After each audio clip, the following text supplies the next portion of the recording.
This rifle in front of me is the Savage 110 Ultralite, chambered in 6.5 PRC. This is the rifle that I used for the latter half of my 2022 hunting season.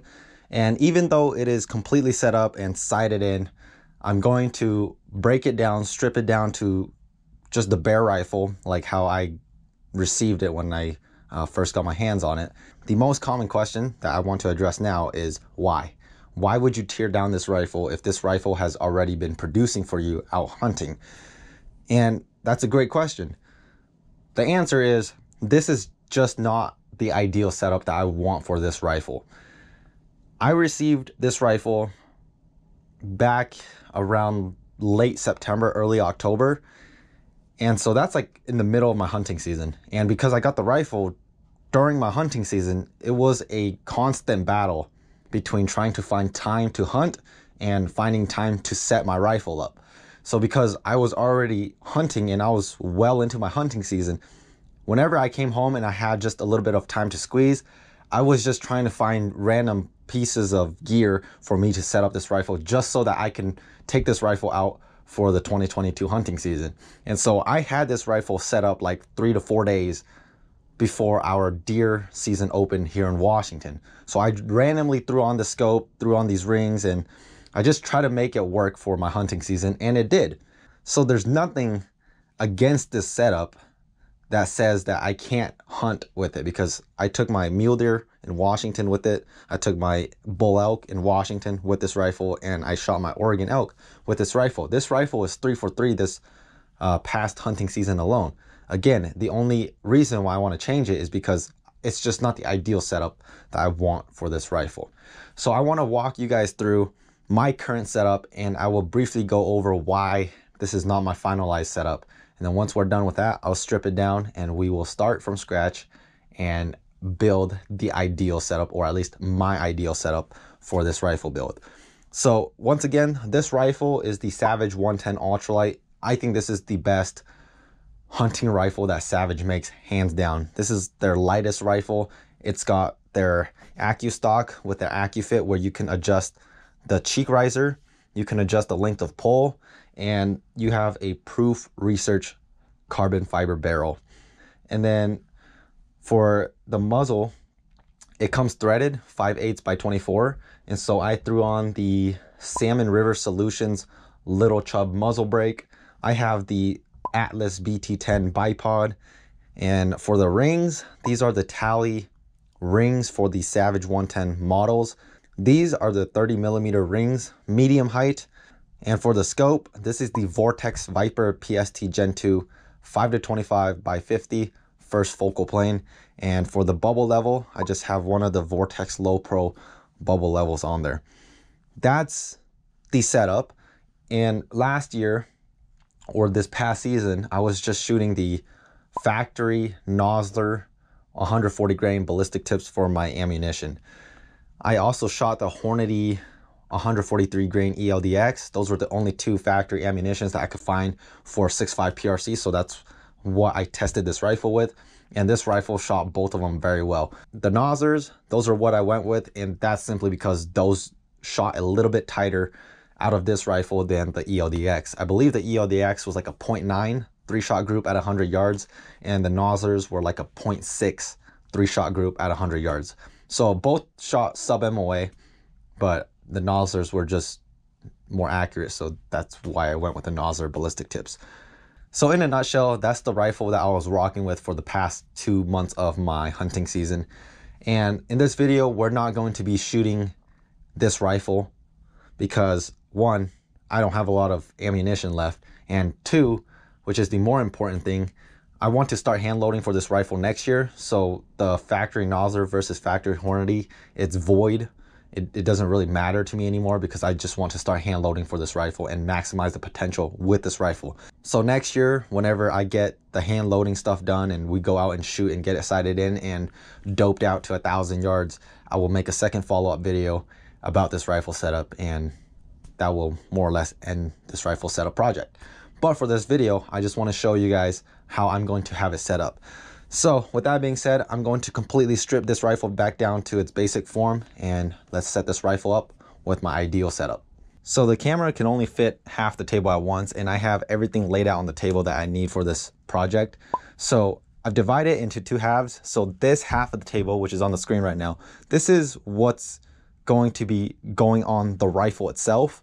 And then on the other side of the table, it's the equipment that we need to be able to put all these different attachments onto the rifle itself. I want to walk you guys through what I'm going to be setting up my rifle with.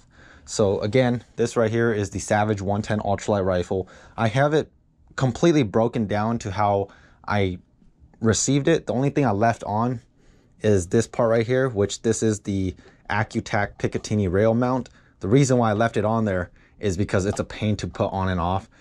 But other than that part, everything else on the rifle is exactly how it would be if you were to buy this rifle brand new. The other things that we will need, these come factory with the rifle itself, so I did not buy these parts aftermarket. Whenever you buy the Savage 110 Ultralite, these pieces right here come with the rifle. The things right here on my right hand, these are what goes onto the back or the butt of your stock, and these all come in different sizes. And what these allow is they allow for an adjustable cheek riser rest. So for example, you can see on the stock right now, this part right here is flush, and I can actually remove this part and put on like a cheek riser that is a little bit lifted. I'll show you guys how to do that momentarily. The other part that comes factory with the Savage 110 Ultralite rifle, or I guess just any Savage rifle that has the Accu-Stock, is, or are these little things right here. And these things right here are also on the butt of your stock, and you can add or remove these things.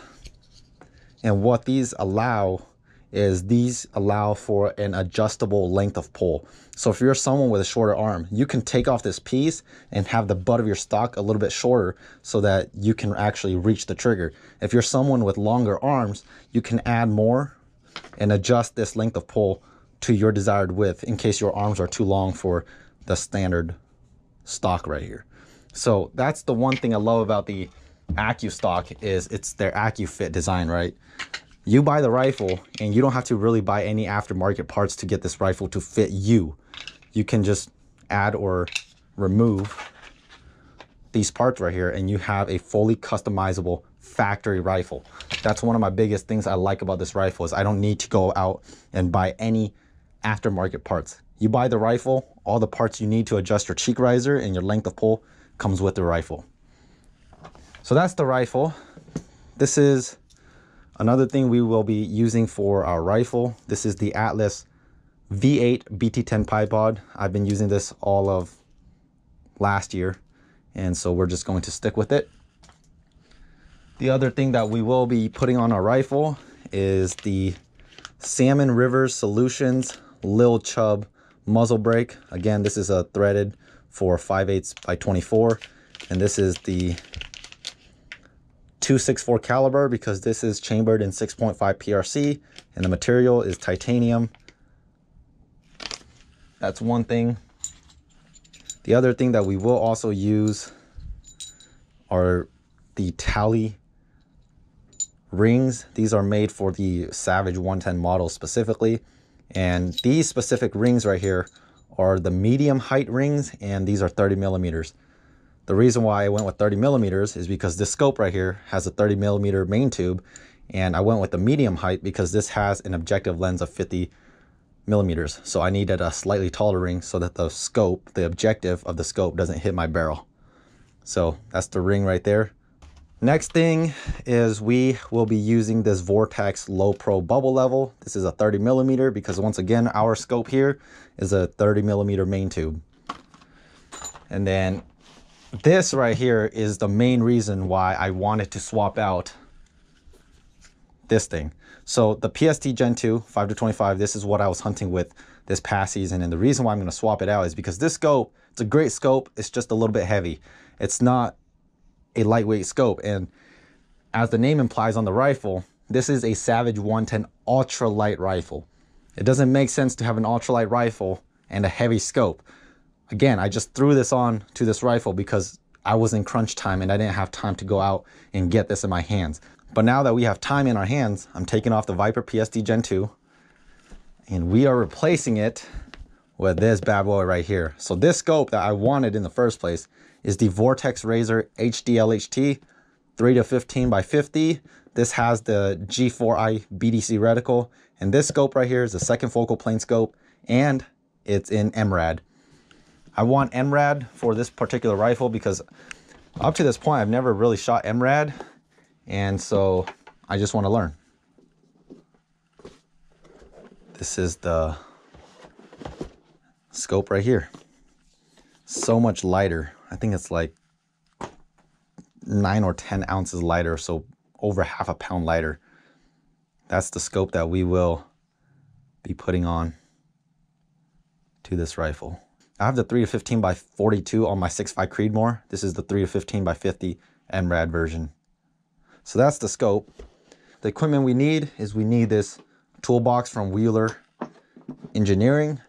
The main things that we will use from this kit is the torque wrench and the bit kit here.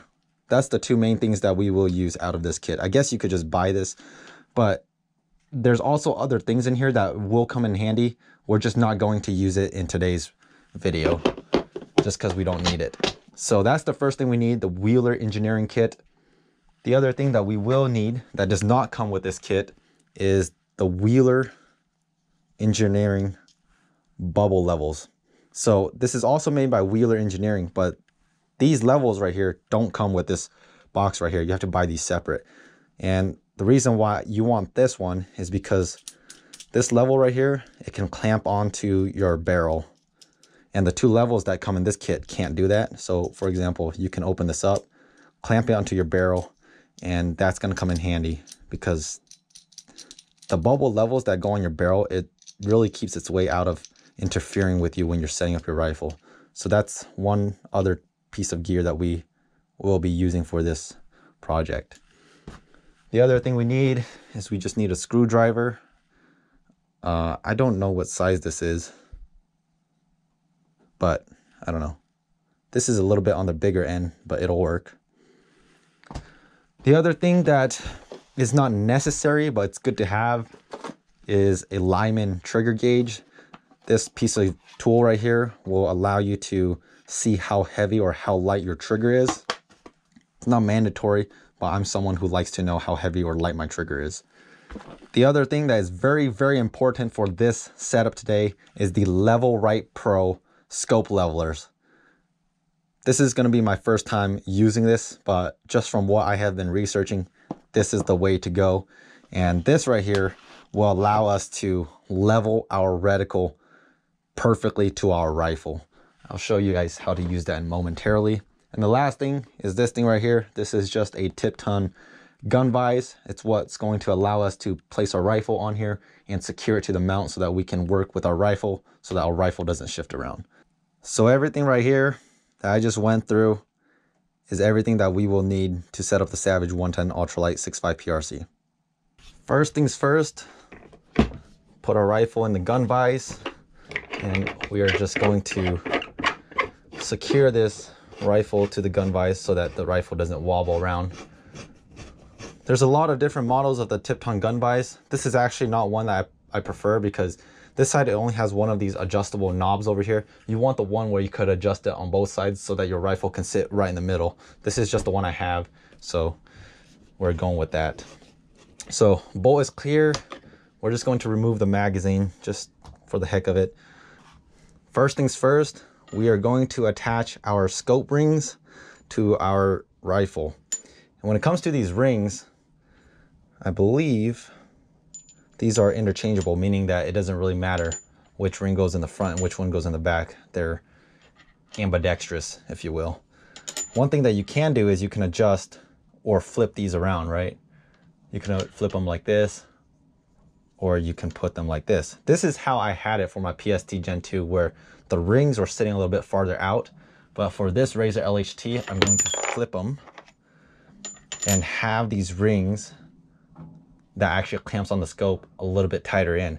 The reason why I want these a little bit tighter in is because on the LHT, the main tube itself is a little bit shorter than the Viper PST Gen 2. And so with the PST Gen 2, I could get away with having my rings a little bit farther spaced apart. But since the LHT has a slightly shorter main tube, I'm going to flip it around like this. Does it really make a difference? Not really.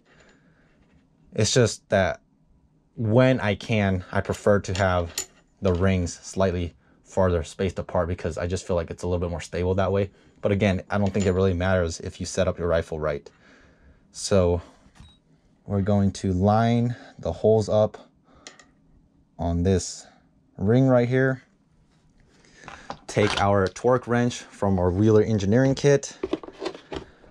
Take the correct bit piece from this kit as well. Pull it out and just simply put it in like that. And for the base rings, we are going to adjust our torque wrench to right around 17 pounds or so. Hopefully you guys can see that. The other thing I forgot to mention that we will also use is some Loctite 242. Theoretically speaking, when you have your rings and all your screws torqued to specs, you shouldn't need Loctite 242, but man, to me nowadays, it doesn't matter. Use Loctite 242. That extra confidence in your screws not popping out when you're out hunting or out in the field is so much more comforting. You know, I've had rings or screws pop loose while out hunting, even though I've torqued them to specs, and it's just it ruins your day out hunting, because if a screw pops loose and your ring is loose, your gun's no good to hunt. So just use Loctite 242. So we'll just open this up, put a little bit of Loctite 242 on this screw right here. You don't need a lot, you just need a little bit. Just a little bit on the threads. Just like that. And then we're just going to pop this into one of these ring threads right there. Don't do that. Pop this in, and then these rings have 2 holes in them, so I have to go to the other screw as well and do the same thing. Put a little dab of Loctite on there. Oh, that's a lot, but we'll just work around with it. So stick this in to this other ring right here. Since I have some on my finger, I'm just going to go to the other ring as well and find these rings right here. Just take that excess on my finger, kind of rub it onto this ring right here, or the screw. Okay, so we have Loctite on all 4 of our base ring screws. Now all we have to do is take our torque wrench that we've already set to 17 pounds and just torque them in. So just gonna go in, and you want to slowly ease both of them as you go down. You don't want to max one out and then start from scratch on the other one. You want to evenly work them down as you go. Okay, so now when the torque wrench maxes, we should hear a click. There's the click, so it means it's maxed out. So now that these 2 are maxed out, do the same thing to the other one.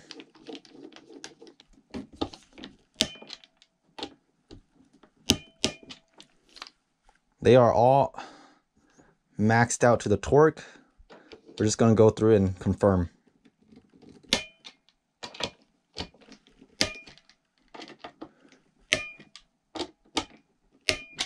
Perfect. Next thing is we will place this level on top of one of these rings.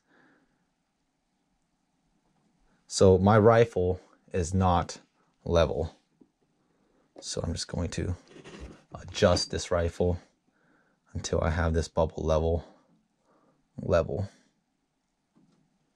So this bubble level is level right here.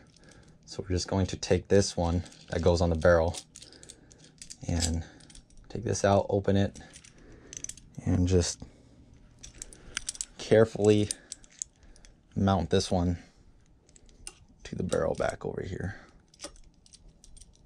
As I'm mounting this one on the barrel, I just want to make sure that I don't accidentally bump the rifle and make it off level or bump this bubble level.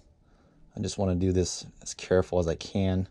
This is not a process you need to rush. This is a process that you need to be very precise on. Okay, so it looks like I kind of nailed it on the first try. That's a surprise. So this bubble level is level because we know it's on top of the ring, and that's one of the most level places you can have on your rifle. And if we just focus outward to that bubble level, way over here, that bubble level is now also level. So we have 2 points of level, which usually they confirm each other. This one's level because it's on a very flat part of the rifle, which is the ring.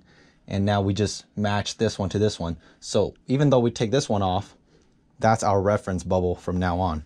Because this one, I mean, you can just pop it off and it doesn't hold its place. But this one, it stays a lot tighter on the barrel. So we can remove this bubble level, go on to our next step. Now we go into the fun part, which is the rifle scope. Again, this is the Vortex Razor LHT 3 to 15 by 50. Once you open it, it comes with the product manual up top up here. And then this right here teaches you all about the G4i BDC reticle. And then down here, this is the scope itself. This is your sunshade. And over here, this is, I believe, your zero stop. And then this right here is the battery for your illumination for your scope. Pop the scope out, close this back, put this to the side. Now we take our scope and briefly place it on our rings. And we're checking for 2 things here. The first thing we're checking for is, are the rings tall enough? If the rings are tall enough, that means our objective lens over here should not be touching the barrel at all. I just take a quick look down here. There's plenty of clearance, so we're good to go there. The other thing that we want to check for is, are the rings actually on the main tube, which they are, because if you have your scope rings mounted like this, where your scope rings are trying to clamp down on your magnification ring, or it's on this bell part of the scope, that's not good, because 1, you're not going to be able to clamp it down shut, and 2, that's just not how it's supposed to be. So we put our top piece of the rings here. You can see they are perfectly on the main tube of the scope. So positioning my rings inward is the route to go with the LHT. Again, with the Viper PST, because it had a longer main tube, I could have switched these rings outside and have a slightly longer gap between my rings. So right now, the scope is free floating on the rifle. And earlier, I told you about the adjustable stock on Savage. So for me, how it comes naturally, this is factory setting right here. My rifle, the stock of my rifle is perfect. You can see my hand's comfortable here, and the trigger is like in the ideal position. If this stock was too long, I would be having problems reaching my trigger. If it feels too short, I would be shooting like this, which this is not very comfortable either. So you want to adjust this part before you do anything else from this step forward. But for me, I'm lucky. So this stock right here is good for me. So the next thing I'm going to check for is eye relief. So eye relief, simply put, is the distance that your eye has to be from this part of the scope for you to see a full and clear picture of the scope. If you have any black in your scope, that means one of 2 things. Your scope is too far forward or too far backwards, and you have to adjust for it. So we figured out that this is my ideal length of pull on my rifle. How I check for eye relief is I just make sure my scope doesn't fall off. I close both of my eyes and I just get very comfortable. I get comfortable to what is a comfortable shooting position for me on this rifle. And once I'm good here, I just open my right eye. And if my eye relief is good, the moment I open my right eye and look through the scope, I should see a full and clear picture. If I don't, and I see some of that black, again, that means your scope is too far forward or too far backwards, and you have to pull it forward or or you have to push it forward or pull it backwards. So for example, like right here, I can tell it's a little bit forward because I can see some black. So I'm going to pull it back just a tad. And I'm going to do this again, close my eyes, open. I need to pull it back a little bit more. Right about there. So if I close my eyes again, boom, that is perfect. So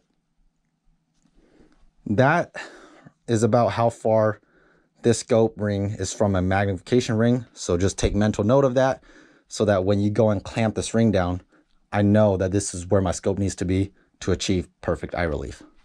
With all of that out of the way, the next thing we have to do with this particular bubble level is we have to attach it onto the scope for now. So this is, once again, the Vortex Low Pro bubble level, and this is the 30mm size because the tube, the main tube on this scope is 30mm. If you have a scope that has a 1-inch main tube, you get the bubble level that's meant for 1 inch. If you have a 34mm main tube on your scope, make sure that the bubble level is 34mm. Whatever your main tube is, just make sure that everything lines up with it. So once you open it, you get your bubble level and you get this little Allen wrench. We're not going to fully secure the bubble level to the scope for now. We just have to put it on because with this bubble level here, it's kind of a pain to put it on once you have your scope all clamped down. So just going to pop this screw out right here. Make sure you don't lose this screw, put it down here. So what I'm going to do now is I'm going to kind of stretch this band out because it's kind of stiff. And I'm going to come here and just open this as much as I can. And you can see I'm just wrapping it around the scope. So once I have it around my main tube, I want to prevent this from sliding around and scratching my scope. So I'm going to take the screw that the bubble level came with. And we're just going to quickly snug this bubble level down. Again, we're not at the stages where we're going to level this bubble level yet. I'm just putting it on because it's going to make my life a little bit easier in the later stages. So I'm just going to push it up like that for now. So for now, we're just going to leave this bubble level there. This is when this Level-Right Pro comes into play. So first thing, we need to unpackage it. There's a lot of instructions here. You can read it if my instructions don't make sense. The first part is we have this little grid here with a level here and a tripod for if you need. Put that here, open this part, and you have all your goodies down here. So we have another piece here and a black piece here, which these go hand in hand. And then we have a flashlight. That's all we need for now. So I'm going to push this out of the way. So these right here are what's going to allow you to perfectly line up your reticle of your scope to the rifle.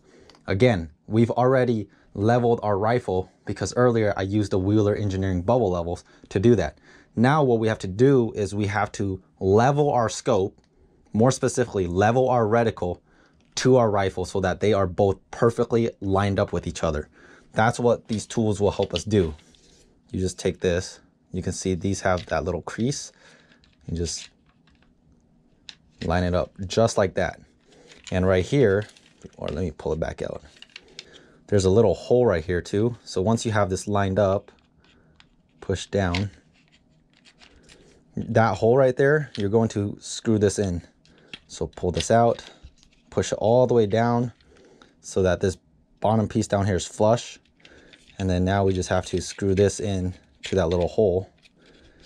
And then once you do that, the two pieces are locked in with each other. So that's the first thing we have to do. The second thing is we take our flashlight. If you push this back button right here, there's a light. There's 3 different stages. Turn it back off. There's a little clamp right here.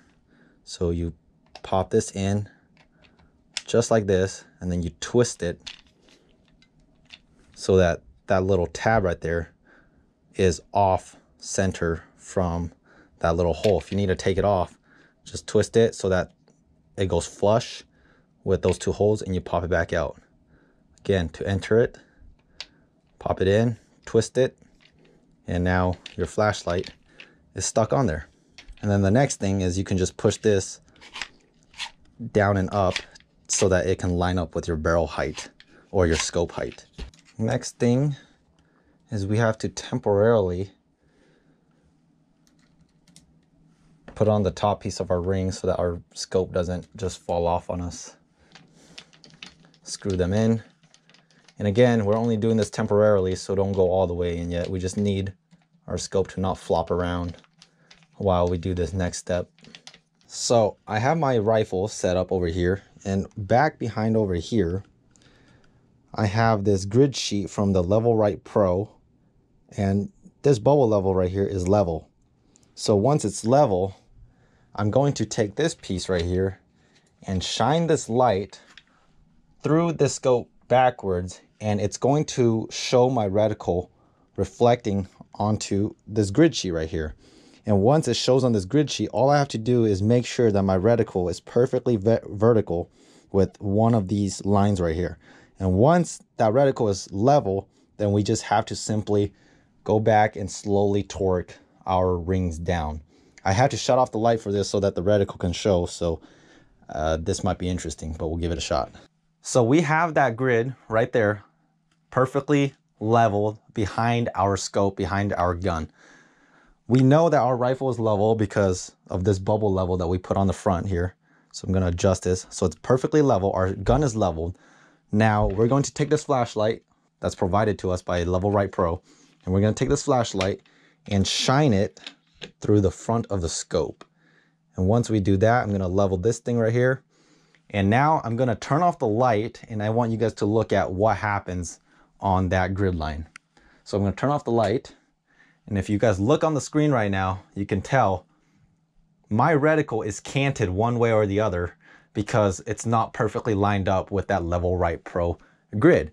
So what that means is we have to cant our rifle scope a little bit to the left so that this crosshair right here is lined up with those vertical lines. That's how we know that our scope will be lined up with our rifle. I can shift my scope like this now. So I just want to line up my reticle here as good as I can. I'm going to turn on my light just to make sure that that board is still level. We just turn it on, and yep, that board is still level. So turn off the light again. And now I'm just very carefully moving my scope and just making sure that my scope is perfectly level, or my reticle is perfectly level with the Ultralite Pro. And so if you look right there, it's pretty good. The two horizontal lines are lined up with one of the grid lines, and the vertical crosshair is pretty parallel as well, I'd say. So right now we are basically good to go. Our rifle is level because of this bubble level on the barrel. Our scope is level because we can see on that board right there when we turn off the light that our reticle was perfectly level. So all we have to do now is I'm going to take this front ring right here and I'm going to cinch it tight. So when you cinch this top ring or this front ring tight, you just want to be very careful that you don't accidentally shift the scope reticle or the scope off balance, because when you're torquing your rings, your scope will actually like tilt one way or the other with your screws. So once again, I'm doing this in the dark, so it's kind of hard. So I'm just going to torque the top or the front of my ring a little bit tight so that the scope can't move, while also looking at that grid to make sure that my scope is not off balance. And so far, so good.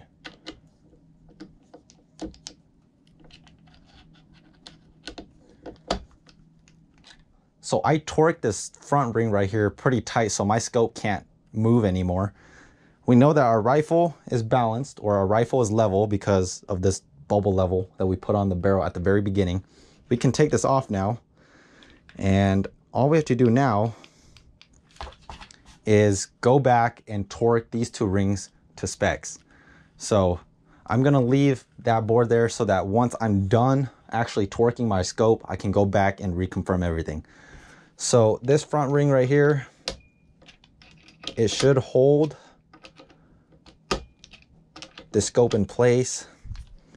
We're going to go back to this rear scope mount over here and slowly torque these in one by one.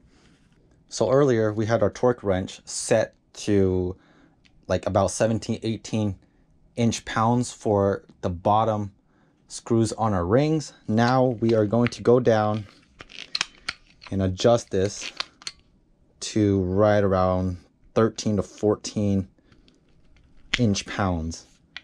So you can see our little mark right there. It's right around 13, 14 inch-pounds, and that's what we will use to screw in the top of our rings. So once again, this front ring right here is torqued down pretty tight. So since this is holding the scope in place, I know that even if I take one of these screws off back here, this scope is not going to shift. This front ring right here is holding the scope down. So what we will do is go back here, take off one screw, and now we have to apply Loctite, right? So once again, just come here, just put a small dab of Loctite on here. If I can do this without overspilling. Maybe vertical. Ooh, of course, it's a lot, but it's okay. So once we have some Loctite on this screw, drop it in, just slowly start pushing it down. Don't go all the way down yet. Go to the diagonal one across from it. Pull this one out. Do the same thing. Put some Loctite on here. And once again, drop it in. Screw this one a little bit in. Again, not all the way yet. Go to the one across. Pull this one out. Again, same process. Some Loctite on that one. Slowly start to screw this one in. Then we're going to go to the last one and do the same thing. Just pull this one out. Small dab of Loctite on here. And now we can start screwing this back base in. So we're gonna slowly go inward, and you want to make sure that your rings are even on both sides. You don't want to torque one side so that your ring's off balance like this. You want to go one by one at a time and just make sure that your ring is going down evenly. Okay.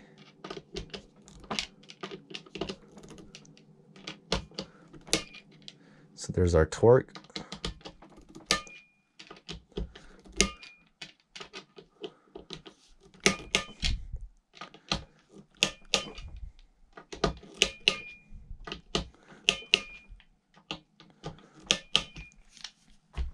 That back ring is good to go. So since that ring is set, I'm going to rebalance my rifle here, and we are going to recheck this Level Right Pro on the grid to make sure that while we were cinching this top piece of the ring down, our scope didn't cant one way or the other. So everything looks good to go. Now I'm just going to start pulling this front ring screws one by one, putting a little bit of Loctite on it. Put this back in, push this down,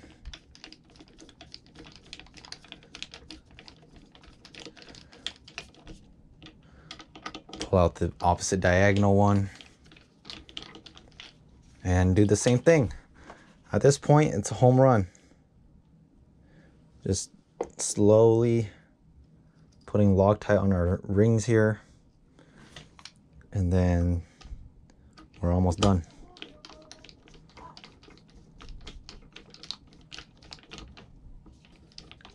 Put in this last screw, and now we just have to go one by one on this front ring until our torque wrench clicks.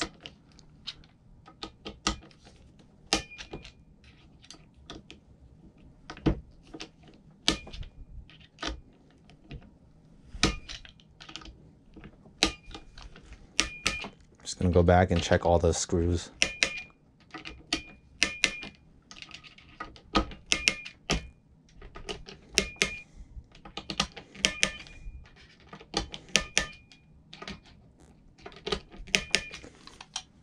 All right, now that it's set, we're gonna do one final check. Balance this rifle here. And that Level Right Pro is still pretty balanced. This light's already almost dead. Can hardly see it. Let me turn this up a little bit. Okay. Once we are to this stage of the setup, from here on out, it's just a breeze. So just to recap what we've done so far is we put this rifle in the gun vise, we leveled it out using this bubble level. We put on our bottom base of the rings, put Loctite on the screws, and then torqued them to about 18 inch-pounds per screw. And then after that, we threw on the scope, we checked for eye relief, and this is the eye relief that I want or I need for this particular setup here. We leveled the scope using the Level Right Pro, and so we know that this scope is perfectly level with this rifle. And we went to the top parts of the rings here, put Loctite on all the rings or all the screws, and then we've adjusted each screw here to about 13-14 inch-pounds. So now I'm gonna let this rifle sit for about 30 minutes. I'm not gonna do anything with it. I just want that Loctite to really freeze and dry up, and so that the screws will be held in place. After that, then we'll come back and we will do the after parts with this setup. So it's been more like 2.5 hours. So I know that these screws right here with the Loctite are good to go. The next thing that we're gonna do is we have to level our bubble level. So we know the rifle is level because of this level way over here. We know the scope itself is level because we used the Level Right Pro. Now we just have to adjust this bubble level on the scope right now to line up with that level on the barrel. So we know the barrel level is leveled, but we can see here this bubble level that I temporarily threw on my rifle scope, it's canted because the bubble level is like all the way max to the left side.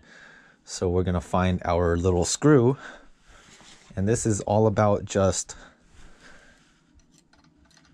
unscrewing it and tilting it to the right position and screwing it back to the proper position. So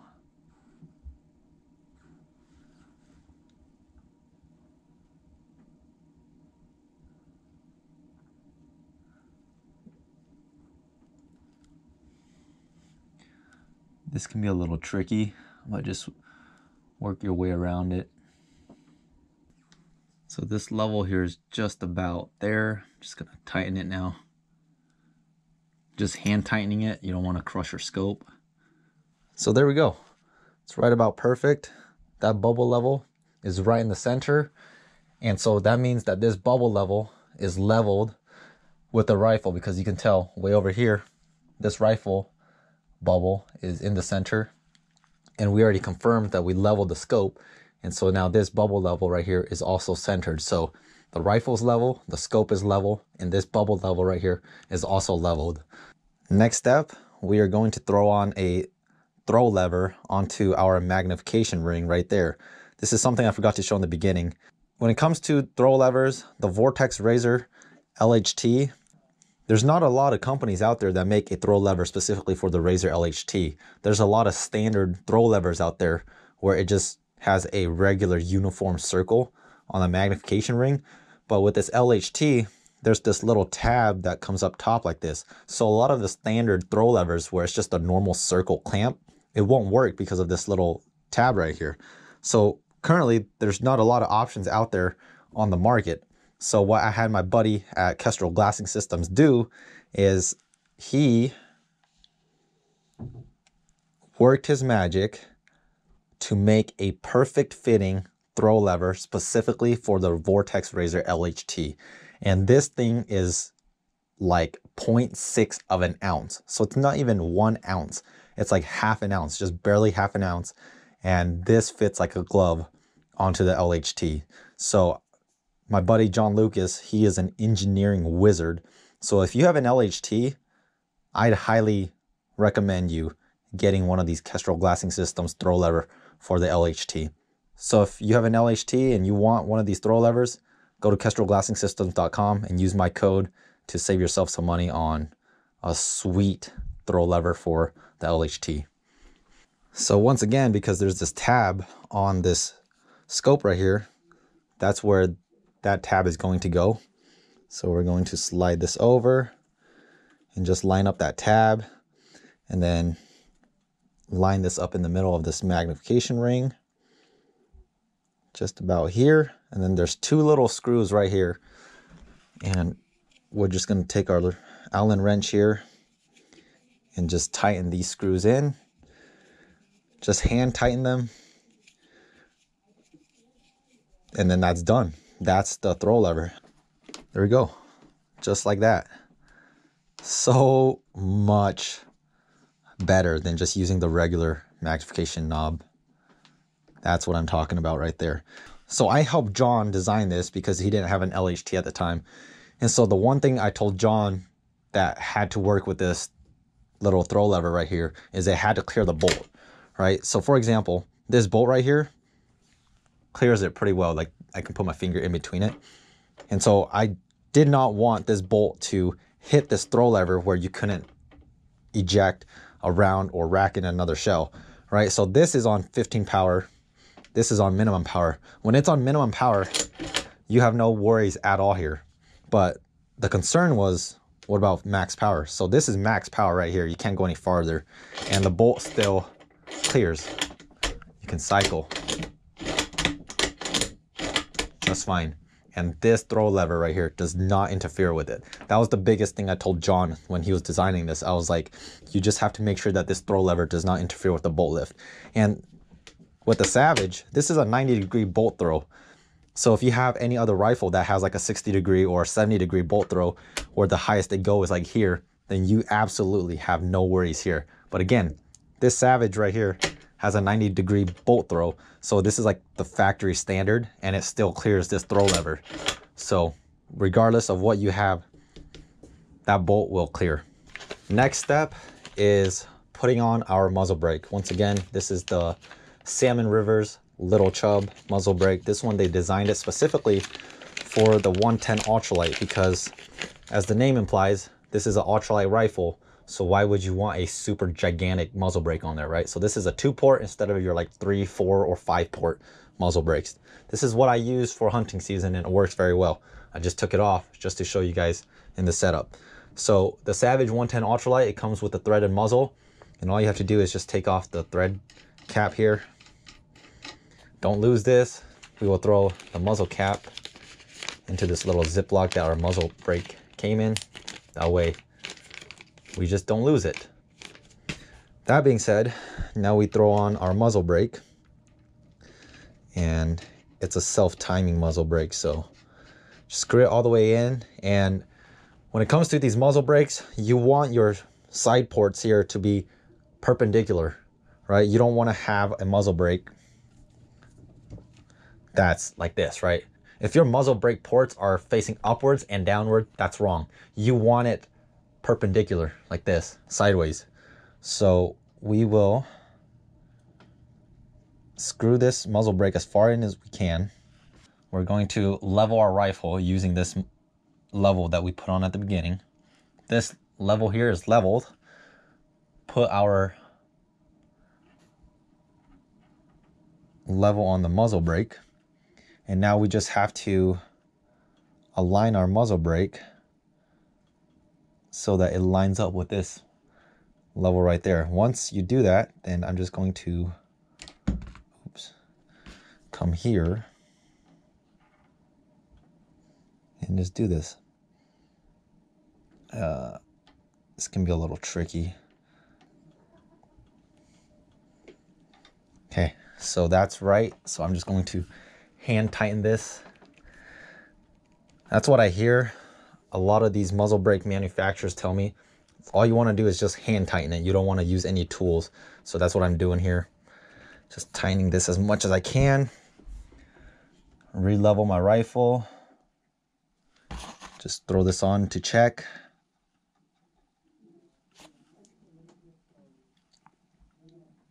And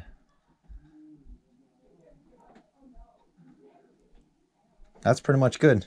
So my muzzle brake is good to go here. And that's another step done. With that, we can now officially remove this bubble level from the front here, because we don't need to level our rifle anymore. So I'm gonna move this right here. The next step is adjusting our stock. At the beginning of the video, I told you that the Savage Accu-Stock comes with a lot of different pieces factory. So these pieces right here allow you to adjust the length of pull. You can add more to here so that the stock is longer, or you can remove it to make the stock shorter depending on how long or short your arms are. This right here, or these pieces right here, allow you to adjust the height of your cheek riser. So for example, this is like stock factory, right? Just a smooth stock here. And this right here is the stock length of pull. This is not my first rodeo with this rifle, so I already know which pieces fit me best.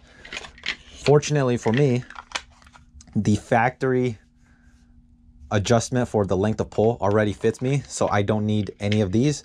However, I will be using this piece right here to adjust my cheek riser. So we will remove this, and I'm going to show you guys how to swap this out. So if you come to your recoil pad, there's a hole here and there's a hole here. Inside of these holes, there's 2 screws. So just take your screwdriver, go in there and then unscrew it. And once you unscrew it, it'll pop out this recoil pad along with the, whatever you call this, the length of pull adjustments. And then this cheek riser piece up here will pop off as well. You can see how just by me unscrewing it, this is already starting to pop loose.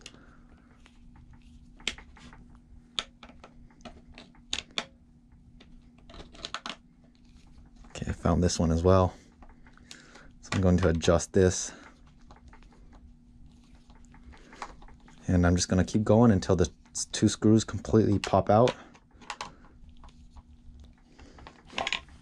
Okay. So once you undo these 2 screws, this is your recoil pad here. And depending on how long or how many of these pieces you add to your recoil pad or to your adjustment length of pull here, you will require different screw sizes. So provided with your rifle is just various screws that are all sorts of different length, right? So for example, I already know that this single piece right here is what I need. But again, you can go through and customize this to fit your actual body and your arm length. But this is not what I'm concerned about. What I'm gonna move or change out is this piece right here. So this piece right here, once you do that, you pull it backwards, it'll pop, and then you just simply pull up, and then you can swap out this part. So this part right here is just smooth. I'm going to swap it out with this smaller piece that has a slight shift upwards. My buddy Steve, he uses the tallest one. So for example, you can see this one over here is a little bit taller, and there's another one here. This is the tallest one. So again, this Savage 110 Ultralite that comes with the Accu-Stock has all of these provided for you with no extra cost. These come with the rifle itself. So take the piece that you want. In this case, this one is mine that I need. I'm gonna go a little bit farther in backwards. And then once you have it flush, you're just going to shift this forward. And once you shift it forward, this should sit flush with the stock itself. And then once you have the cheek piece that you want on there, simply put on your length of pull adjustment here. And then line up the holes with the 2 screws. And then you simply go back and screw it in. Once you have your 2 screws back in there, your stock is set to go. Last but not least, we are going to throw on our Atlas BT10 bipod. So this is the Accu-Stock Picatinny rail mount. The reason why I didn't take this off and start from scratch is because this thing's kind of a pain, but it's pretty self-explanatory. It basically goes over the sling stud that is provided here. So there's a sling stud on the butt stock and there's a sling stud right here. I just simply attach this over the sling stud, but I need this Picatinny rail mount because that's how the Atlas BT10 bipod attaches to a rifle. So we're just going to attach it right over the Picatinny rail mount like that, and then just screw in the 2 screws right here to fasten the bipod onto here. You don't need to go super tight, just give it a little hand tighten like that. And then your bipod is good to go. This is my ideal Savage 110 Ultralite setup for the 6.5 PRC specifically. The last thing that I normally do is I throw on these scope caps for my scope, because right now my scope is just bare.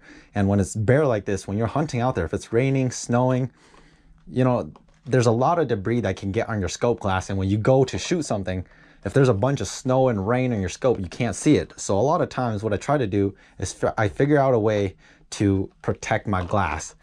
And the most common method that I use is I just use these little things right here, scope caps made by Butler Creek. And they just slide onto your scope just like that. However, the rear cap fits like a glove. However, none of these scope caps that Butler Creek makes fits this specific model of the LHT. So the dimensions of this outside scope right here, in terms of the objective lens, is like right in between the size 44 and size 43 scope caps from Butler Creek. Unfortunately, the size 44 is just too big and too loose, and the 43 doesn't fit. So what I technically need is a 43.5 from Butler Creek, but they don't make that.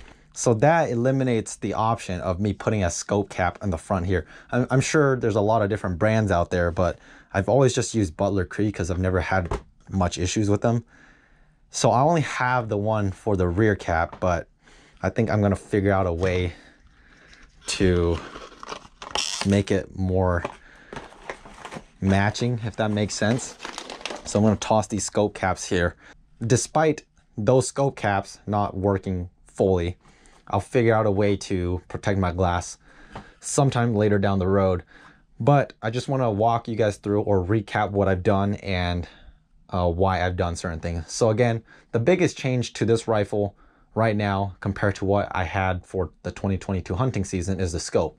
I swapped out my Viper PST Gen 2 5-25 with the Razor LHT 3-15x50. And once again, this is an MRAD scope. This is not an MOA scope. I wanted the MRAD specifically because I wanted to learn MRAD, and I wanted the 3-15x50 specifically on this rifle. So that's why I have the 3-15x50 MRAD LHT on here. The rings are the same exact rings that I use for the Viper PST. These are the Tally rings, medium height, 30mm rings. And then for the scope level, I used the Vortex Low Pro Bubble Level. Again, it's a 30mm tube. For my magnification ring, I threw on the Kestrel Glassing Systems throw lever. Once again, made by my good friend over at Kestrel Glassing Systems. John Lucas is an absolute wizard when it comes to engineering. I'd highly recommend you checking out this throw lever if you have the LHT model. And then from there, we have the Salmon Rivers Little Chub muzzle brake. Once again, we have the Accu-Stock Picatinny rail mount onto our stock. And then for the bipod, this is the Atlas V8 BT10 bipod. And then the last thing we did was we adjusted the stock. I did not adjust the length of pull, but again, you can do that to make the rifle fit you. I did not do anything because the factory length of pull was what worked for my body. But what we did change was the cheek riser piece. So instead of using the flush cheek piece here, we went to the neck size up, which has this slight bump up. And that's what I want, or that's what I need, so that when I'm looking through my scope, like my cheek is just solid right here. And then that's pretty much where it's at. Once I go up to look in this gun, everything just feels good. The cheek riser is perfect. The length of pull is perfect. The eye relief to the scope is perfect. We know the scope is level because we used the Level Right Pro tools to do that. We leveled the level on the scope. We leveled the muzzle brake. So everything about this gun is just phenomenal. The last thing that's not really mandatory is we just need to adjust or see what the trigger poundage is. And I think the Savage Accu trigger, at least on this particular model, the 110 Ultralite, it's one of the best factory triggers I've used. I think factory setting is pretty light. So this is factory setting. This is not something that I've adjusted. I've left it at the factory setting. So if we go to pull here, okay, gun's clear, by the way. I'm gonna point it in a safe direction. Pull this apart. Okay, it's ready now. 2.1 ounces for the trigger pull. We're gonna do this again.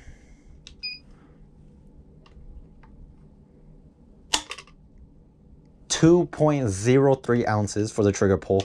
We're gonna do a third time.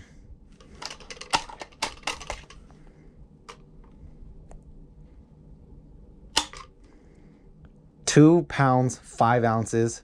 So if we average it, it's got about a 2 pound trigger. 2 pounds and 2.3 ounces to be exact. So factory trigger, 2 pounds right off the bat, that's phenomenal. So once again, the gun is clear. If I go up, that's crisp. Again, we're not gonna shoot anything in this video because I don't have ammo for my 6.5 PRC, and I plan to start hand loading for this rifle starting next year. So for this first part, we're just going to end it here with my setup of this rifle, and we will follow this up with part 2 when I actually go out and shoot it next year. With that being said, I appreciate you. Thanks for watching. I'll see you with this rifle the next time I go out shooting.